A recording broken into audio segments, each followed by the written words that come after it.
नमस्कार. बाजार गप्पांच्या या भागामध्ये आपल्या सगळ्यांचं मनापासून स्वागत.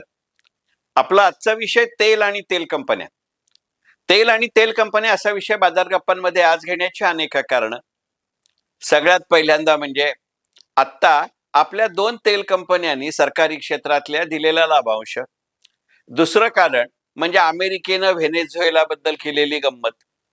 तिसरं कारण म्हणजे रिलायन्सला ऑक्टोबर आणि नोव्हेंबर महिन्यामध्ये रशियामधनं कमी प्रमाणात झालेला तेल पुरवठा. आणि चौथं कारण म्हणजे आपल्या देशातल्या एका महत्वाच्या सरकारी तेल कंपन्यानं रशियाही नाही, व्हेनेझुएला नाही, एकदम तिसऱ्याच देशाकडनं अत्यंत मोठ्या प्रमाणावरती तेलाची आयात करण्यासाठी मिळवलेलं टेंडर किंवा केलेला करार. या सगळ्याच घटना एकंदरीतच आपल्या देशाचं आणि पर्यायानं तेलाचं राष्ट्रीय आणि आंतरराष्ट्रीय राजकारण, अर्थकारण आणि पर्यायानं जमल्यास समाजकारण बदलण्याची गणित आहेत. आणि म्हणून आजचा बाजार गप्पांचा विषय तेल आणि तेल कंपन्या. सगळ्यात पहिलं कारण मी मगाशी म्हटलं तसं आपल्या देशातल्या काही तेल कंपन्यांना अलीकडच्या काळामध्ये बाजाराच्या आणि तुमच्या माझ्या अपेक्षेपेक्षा सुद्धा जास्त प्रमाणामध्ये दिलेला लाभांश. जेव्हा सरकारी तेल कंपनी लाभांश देते तेव्हा भागधारक म्हणून जरी गुदगुल्या झाल्या तरी एक भारतीय नागरिक म्हणून मनामध्ये कुठेतरी एक शंका येते.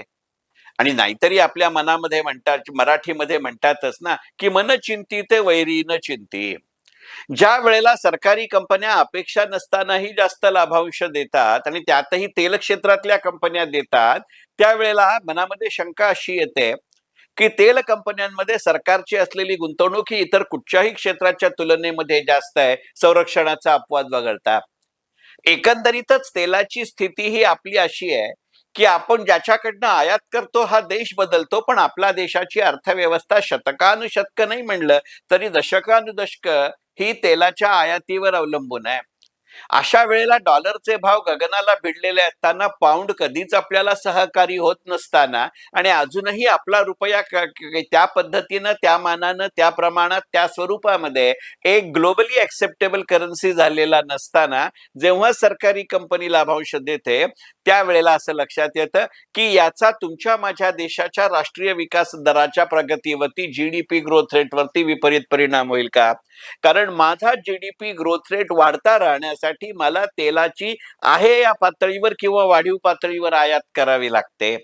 आणि मग अशी जेव्हा मी वाढीव पातळीवरती खात्रीपूर्वकरित्या आयात करत असतो त्यावेळेला भारत आता तेलाची खरेदी करतोय ही बातमी लपून राहत नसते.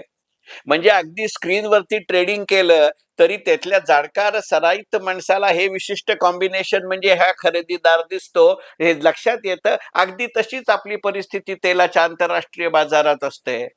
मग अशा वेळेला, ज्या वेळेला सरकारी कंपनी तेलाची सरकारी तेल क्षेत्रातली कंपनी ही वाढीव लाभांश देते, त्यावेळेला असं वाटतं की सरकारची तूट यंदाच्या वर्षी वाढतीये का? म्हणजे त्या कंपनीच्या सक्षम अर्थकारणापेक्षा सुद्धा मालकाचा हितसंबंध हे गणित येतं का? त्यात एक भागधारक म्हणून सरकार इतकाच, मालका इतकाच तुमचा आणि माझाही फायदा होतो हे मी नाकारत नाही. मग ज्या वेळेला अशी सरकारी तेल कंपनी वाढीव लाभांश देते त्यावेळेला सरकारला मिळणारं करापासूनचं उत्पन्न, सरकारला मिळणारं करापासूनचं इतर मार्गांचं उत्पन्न, सरकारला मिळणारं निर्गुंतवणुकीकरणाचं उत्पन्न हे कमी होतंय अपेक्षेपेक्षा किंवा उद्दिष्टांपेक्षा, की सरकारचा त्याच्या अपेक्षेपेक्षा असलेला खर्च जास्त होतोय? अशी एक मनामध्ये शंका येते. कारण तुटीची ही बहुविध कारणं असतात. मग तूट त्यातल्या त्यात प्रेझेंटेबल स्वरूपात कोट अनकोट सादर करायची म्हणून सरकारी कंपन्यांचा लाभांश वाढतो का हा विचार करावा लागतो आणि अर्थसंकल्पाच्या उंबरठ्यावर तर नक्कीच करावा लागतो. हा पहिला घटक. म्हणून आजचा बाजाराचा गप्पांचा विषय हा तेल आणि तेल कंपन्या. दुसरा विषय असा की मी मगाशी म्हटलं तसं की रिलायन्सला गेल्या 2 महिन्यामध्ये ऑक्टोबर नोव्हेंबर मध्ये त्यांच्या नेहमीच्या प्रमाणापेक्षा कमी प्रमाणामध्ये रशियाकडनं तेल पुरवठा झाला. त्याला जेवढी रशिया युक्रेनची पार्श्वभूमी असेल तेवढंच कदाचित रिलायन्सनंही कमी मागणी केली असेल, हेही घातक असू शकतो. मग रिलायन्स जर कमी मागणी करत असेल तर त्याची कारणं काय? की त्याचे देशांतर्गत खरेदीदार त्या प्रमाणात कमी झाले का? त्याची मागणी कमी झाली का? याचा राष्ट्रीय अर्थचक्रावर काय परिणाम होईल? पहिला मुद्दा. दुसरा मुद्दा, रिलायन्सनं मागणी तेवढीच ठेवली पण रशियानं कमी दिलं. याचा अर्थ जागतिक अशांततेचं ते वाढतं द्योतक आहे का, किंवा वाढत्या जागतिक अशांततेचे ते द्योतक आहे का? दोन्ही गोष्टी कुठच्याही राष्ट्रीय अर्थकारणाला मारकच ठरतात. तिसरी गोष्ट अशी असते की मी मगाशी म्हटलं तसं, आपल्या देशातल्या महत्वाच्या सरकारी तेल कंपनीनं व्हेनेझुएलावरनंही घेतलं नाही, कारण व्हेनेझुएलाच्या वरच्या हल्ल्याचं कारण हे पूर्णपणानं अमेरिकी तेल साठा हा आहे. नंतरचे अमेरिकेनं तेलाबाबत केलेली घोषणा या संपूर्ण धोरणाची सुरुवात व्हेनेझुएलावरच्या अमेरिकी हल्ल्यानंतर आहे. त्याला जोडून आखाती देशांवरती झालेले हल्ले, याच्यामध्येही पुन्हा तेल हा घटक आहे, हे नाकारता येत नाही. आणि या पार्श्वभूमीवरती सरकारी कंपनी ना आखाती देशातनं तेल घेते, ना व्हेनेझुएलातनं घेते, ना रशियातनं घेते, ती एक चौथाच पुरवठादार निर्माण करते, हे फार सूचक आहे. एका अर्थी ते आपल्या सक्षम परराष्ट्रीय धोरणाचं, सक्षम व्यापारी धोरणाचं, सक्षम आर्थिक धोरणाचं लक्षण आहे की असा पर्याय आपण वेळेच्या आधी निर्माण केला. हा वेळेच्या आधी हा घटक महत्वाचा आहे, कारण तेलामधले व्यवहार, विशेषतः आंतरराष्ट्रीय पातळीवरचे व्यवहार, हे नेहमी हेजिंग स्वरूपाचे असतात, ते नेहमी डेरिव्हेटिव्ह स्वरूपाचे असतात. आज पैसे दिले आणि उद्या डिलिव्हरी घेतली असं गणित नसतं, हे लक्षात घेतलं पाहिजे.